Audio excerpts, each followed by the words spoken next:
Constant Readers. Welcome back to our Forever Young Adult Book Talks. We have quite a few great books to discuss with you tonight. And one of them, I was a little jealous that Katie jumped on before I did to talk about the Mary Shelley Club because love it. Love it. So definitely listen out for that one because that one is definitely a good one. And then, Absolutely True Diary Part-Time Indians coming up. Had a C&M Children's Lit class read it. Still one of my absolute favorite books too.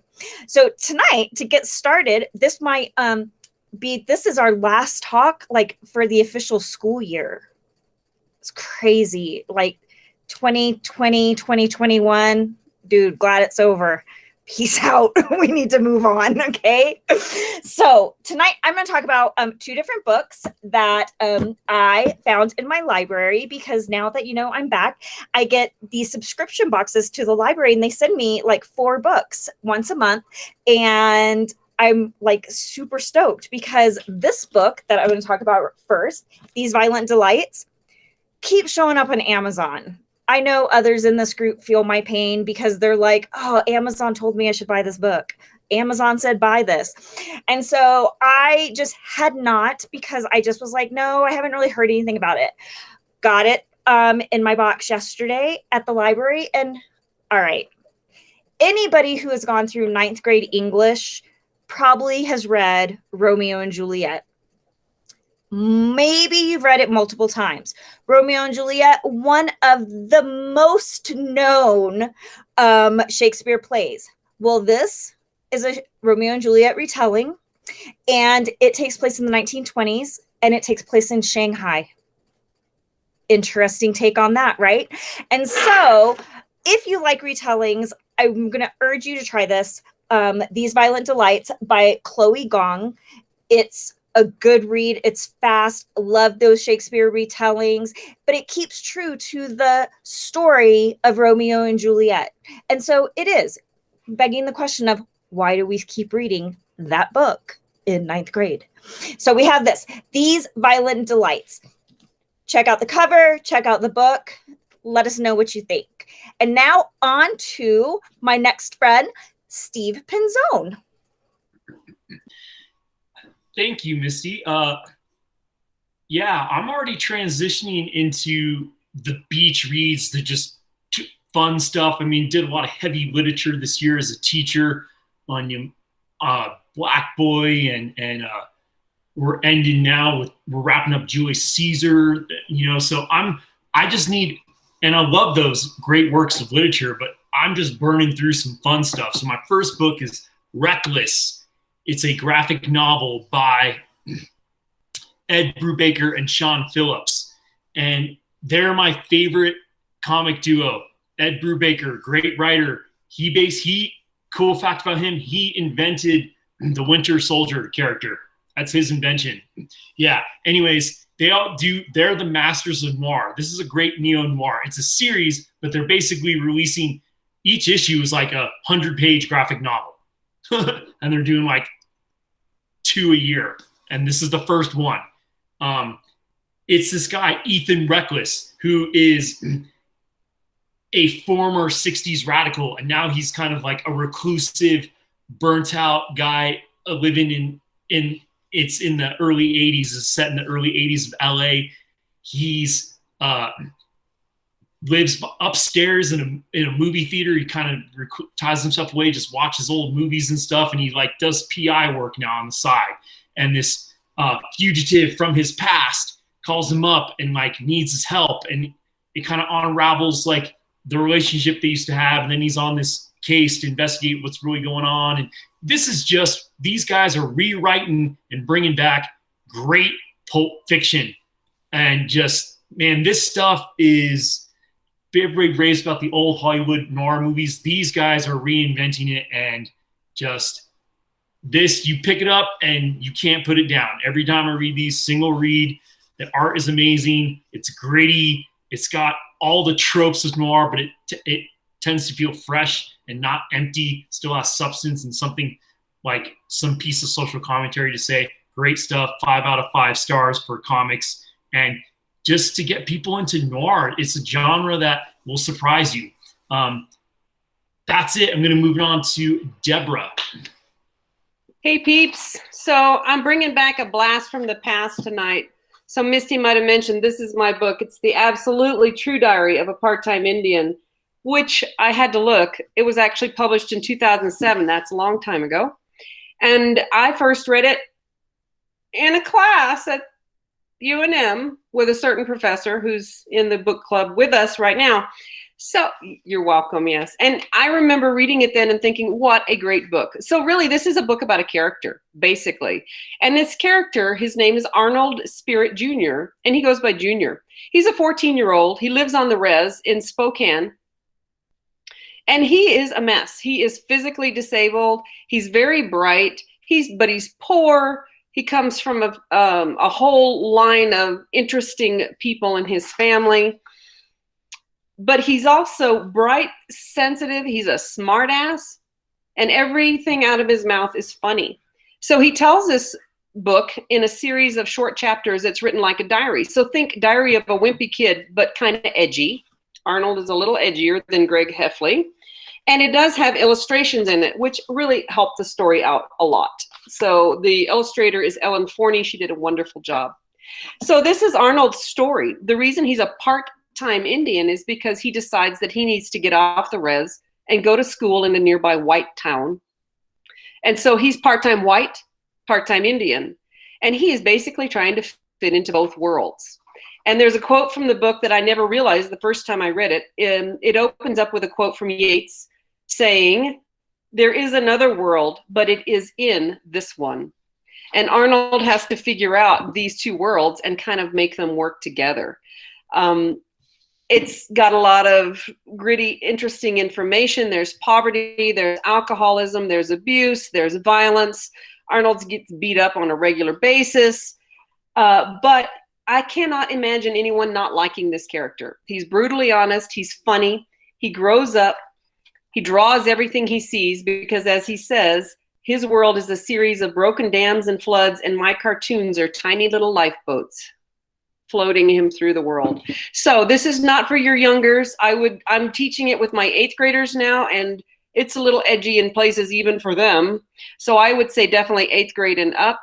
Arnold thinks and talks about things that 14-year-old boys think and talk about, and I'll just leave it at that. So Absolutely True Diary of a Part-Time Indian, Sherman Alexie. Get it, read it, 5 out of 5. And I'm going to turn it over to my friend Katie. Hello, welcome. Like Misty said, we are this close to the end of the school year, counting the seconds. The weather is getting nice. This is my first book talk episode of the season on my patio. And yet I found myself this week circling back to and being introduced to books with secret spooky societies. The 2 we read for book club has one. The Mary Shelley Club has one. I pulled another one down from my shelf that's also got one. I've got a theme going on. So the first one I'm going to talk about, we read together as a book club. It's called The Court of Miracles by Kester Grant. It is a retelling of Les Mis, if you know the musical Les Miserables by Victor Hugo. And so I'm familiar with the musical, big fan of the musical, and so knew all of these wonderful characters from the show. So it follows Eponine Thénardier, if you're familiar with the musical, but they call her Nina. And Nina tries to save her sister in a situation at the beginning and then is eventually sold into one of the 9 guilds that run the city of Paris at this time. It's shortly after the French Revolution, but they're also sort of in the middle of another recovery of the revolution. And so, like I said, there's 9 guilds. Guild of Flesh, there's Guild of the Assassins, and so she becomes a member of the Guild of Thieves, and they sort of embrace her like this, she's one of their own. She becomes a member of their family. But her other sister, Eddie, gets kidnapped and taken in by the Guild of Flesh, so which is just as bad as it sounds. Nina teams up with the Revolutionary Boys, Enjolras and Grandier and his crew, and they're trying to save the world with their philosophy, and she says, I'll help you with this if you help me with that. And there is a little bit of love interest, but that's okay. it's not the forefront of the story, kind of like it is in the play Les Mis. They actually sort of do away with the character of Marius altogether, which the author said they did on purpose because Marius kind of really serves no purpose in this story and in the musical and overall. So if you are a fan of retellings, if you are a fan of the musical Les Mis, if you're familiar with the musical Les Mis, I'd give it a 4 out of 5. 4.5. Nina gets a little whiny sometimes. She's kind of a kid that's like, I don't know. And it's pretty fantastical, but I enjoyed it. I'll be honest, I wasn't sure I was going to. I started reading it and kind of dragged a little bit, and then it turned out that I really enjoyed it. So, Court of Miracles, Kester Grant, Steve, you're up, my dude. All right. So for my novel this time, The Duff by Cody Keplinger. Cool thing, after I read the book, she was 17 years old when she wrote this book. I think that's pretty cool. And she's gone on to write other young adult fiction and middle grade fiction and stuff. In case you don't know, I mean, this did get made into movie. DUFF stands for Designated Ugly Fat Friend. This is the story of Bianca Piper. I just love Bianca Piper. She's so punk rock. She's got a strong cynic sense of strong sarcasm streak. She's a cynic. She's kind of, she's great. She's got a mouth on her. She's got two best friends, Jessica and Casey. And Jessica and Casey both play, and Bianca is more of like, she's more intellectual and into movies and stuff like that.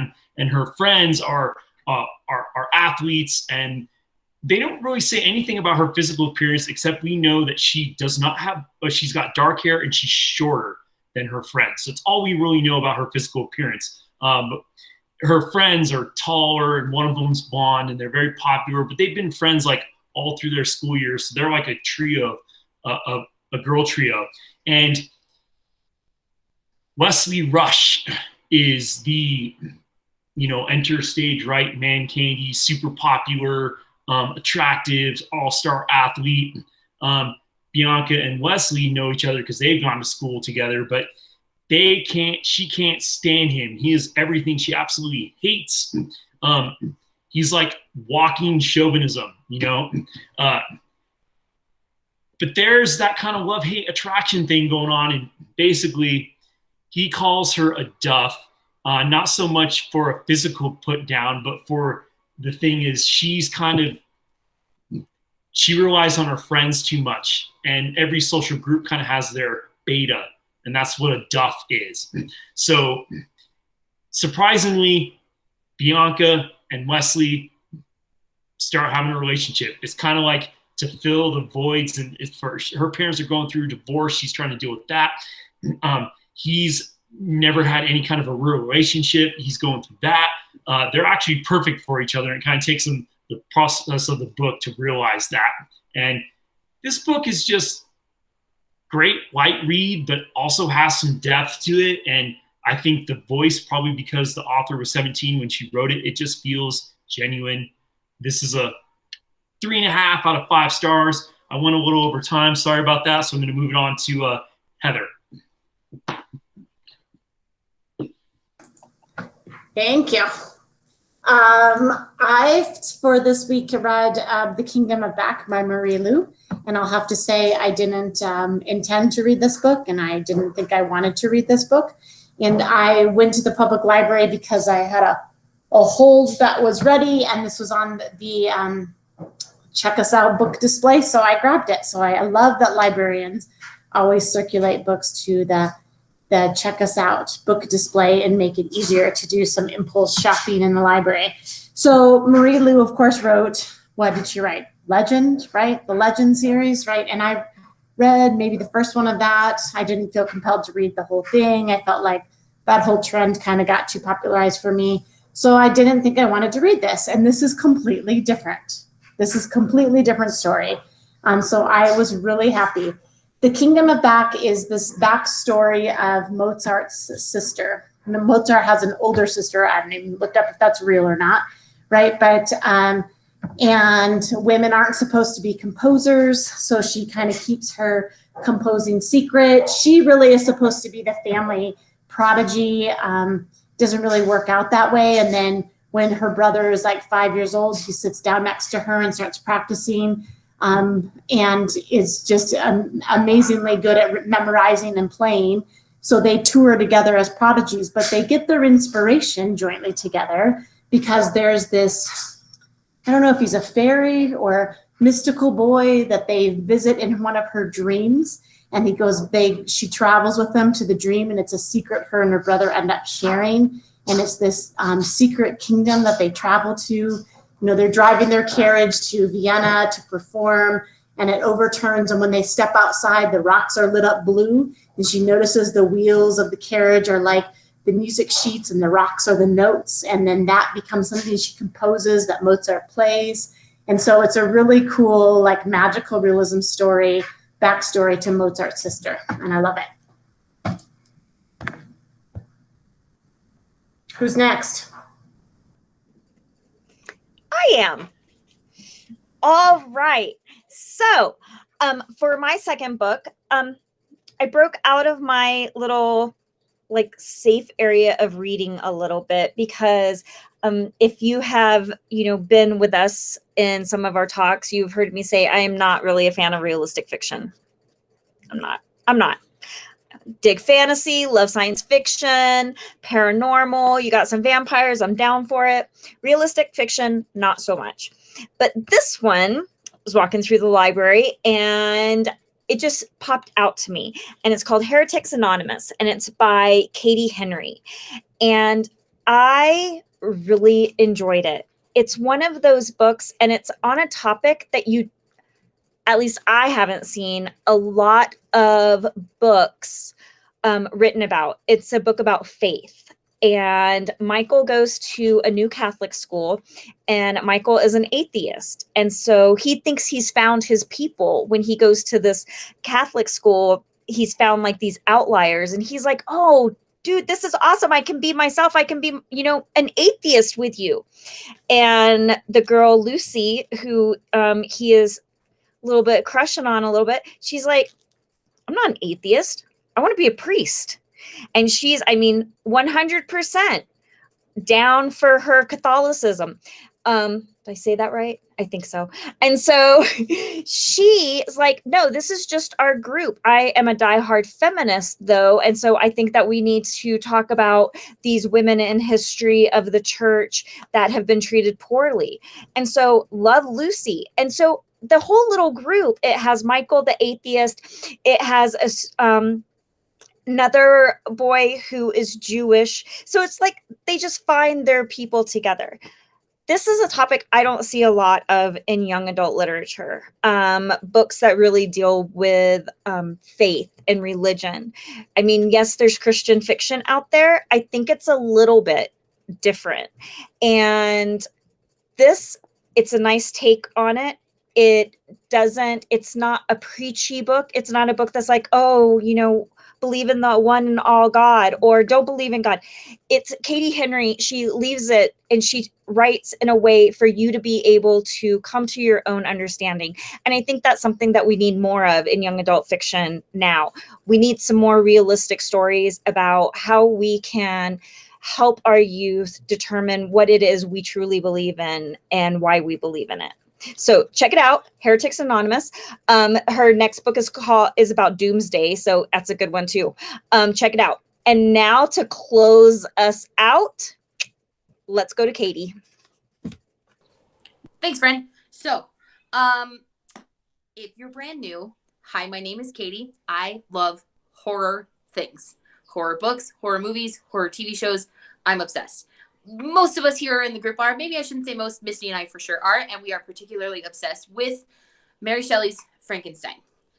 Love the classic.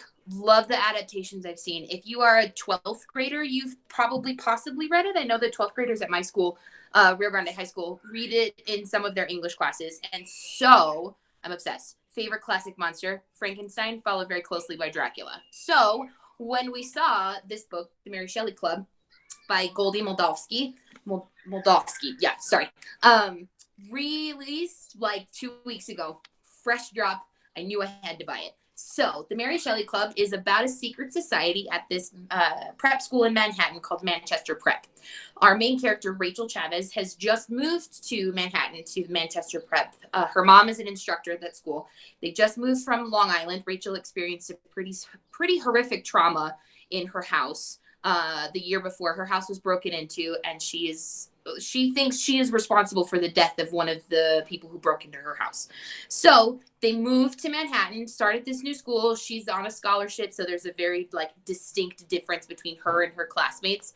And she finds herself a member of the Mary Shelley Club. She has found friends on campus who are just as obsessed as horror movies, just as obsessed with horror movies as she is. She uses them sort of as a comfort from her trauma that happened the year before.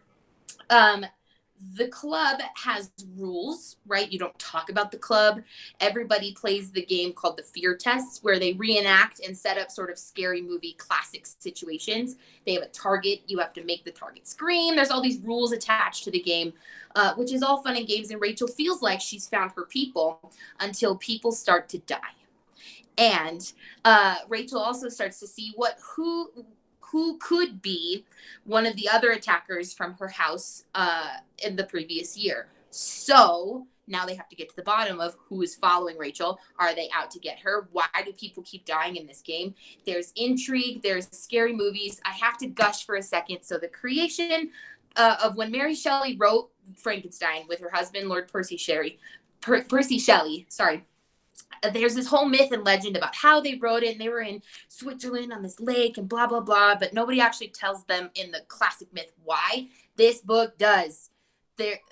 She writes this book in the year without a summer because of the big explosion of Mount Tambora. If you don't know about it, go look up Mount Tambora. They get it right.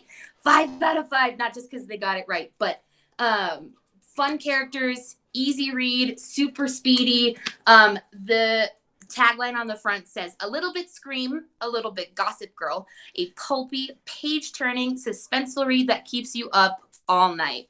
Y'all, I stayed up till midnight 2 nights in a row finishing this book. 6 out of 5, 1000% recommend.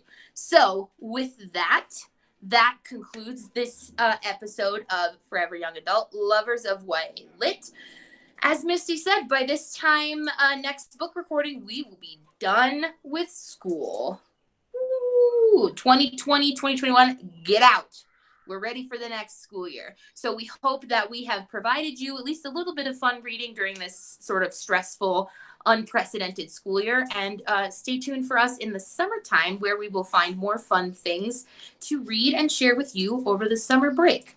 Thanks, everybody. See you next time. Bye-bye. Thank you. Bye.